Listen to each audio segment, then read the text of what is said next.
Hello les amis, j'espère que vous allez bien. Alors aujourd'hui on est le 21 décembre, donc bon solstice à tous. Juste pour vous montrer cette année, j'ai essayé une technique pour les patates douces.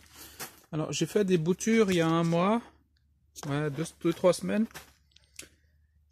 Et bon là il y a le soleil, je sais pas si vous voyez bien. Donc ces boutures là, je les ai prélevées sur mes plants qui étaient en pleine terre. Et j'aimerais essayer de les maintenir tout l'hiver afin de pouvoir les rebouturer au printemps. Donc les patates douces, si elle a de bonne température, ça pousse à l'infini. Donc pour pouvoir faire de nouvelles boutures au printemps, ce qui me fera économiser un temps assez considérable que si on part de la patate directement. Donc là, je pense déjà, moi, en février-mars, je vais faire les boutures et en avril, je les mets en terre. Et ça pourrait même, pour la vente de boutures, ça marche bien aussi, pour les vendre. Donc ce que j'ai fait, donc là je suis dans une serre froide. Elle n'est pas chauffée, mais j'ai acheté, je sais pas si on voit bien là, ça c'est un petit tapis chauffant. Donc ça consomme très peu. Ça maintient juste la bonne température pour les semis et les boutures. Pour l'hiver. Donc je vais remplir d'eau et je vais continuer à faire des boutures sur bouture sur bouture. Donc là, le tapis, il maintient la bonne température pour pas que le froid détruise les plantes. Donc maintenant, je sais pas, avec la température externe de la serre ici, là, ça peut brûler, mais je pense pas. Et en plus de ça, ici, j'ai toujours les poissons, les tilapias, qui sont toujours là. Et cette année, je les ai tous mis dans un cube. Et avec trois chauffe-eau pour aquarium, qui consomment vraiment très peu.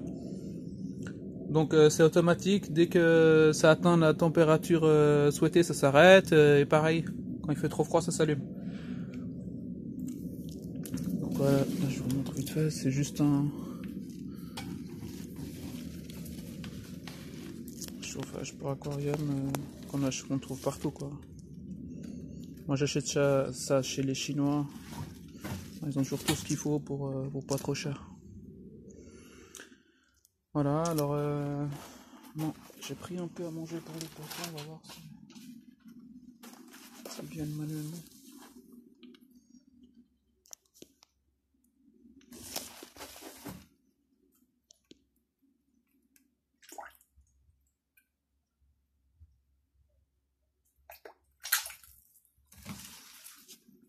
Voilà, alors je les ai tous mis dans un cube, il doit y en avoir entre 20 et 30. Parce que tous les autres, les plus gros, je les ai vendus cette année. Donc là, j'ai tout regroupé dans un cube. De temps en temps, tous les 2 mois, comme ça, je vide le fond, où il y a toute la saleté, et je remplis d'eau à nouveau. Donc là, il y en a qui sont quand même bien...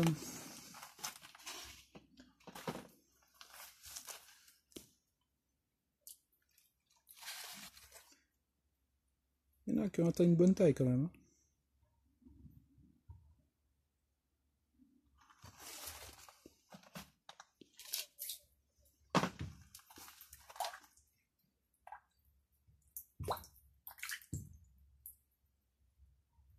Voilà, là ils sont bien, l'eau est maintenue à 20 degrés, donc ça permet aussi de maintenir un peu de chaleur dans la serre s'il fait vraiment froid la nuit. Donc au-dessus, bah, j'ai mis toutes les plantes un peu sensibles, les calathea, qui peuvent être sensibles au froid, j'ai quelques bananiers, j'ai même une chayotte là, qui continue à bien pousser. Je vais essayer de la maintenir pour le printemps prochain, elle ira en pleine terre, comme ça elle aura déjà un bon tas de bonnes racines pour bien démarrer comme il faut. Donc là c'est la variété blanche et la verte, il y en a 2 dans un pot. Donc il y a la chaleur sur le côté droit, là les poissons, et au-dessus ça maintient, et puis en plus il y a le soleil là qui fait la lumière. Donc je pense que ça devrait jouer. Donc ça c'est des patates douces assez rares. Variété de Thaïlande, de Chine, de Japon, de toutes les couleurs. Donc je me réjouis de voir si au printemps cette technique fonctionne. Parce que j'ai remarqué avec le tubercule, il faut un moment avant d'avoir une bonne pousse. Puis après il faut encore la rebouturer. Donc autant directement le faire avec des boutures de l'année d'avant. J'ai aucune idée si ça marche ou pas. Si vous avez déjà essayé ou si vous avez une idée, n'hésitez pas à me laisser des commentaires.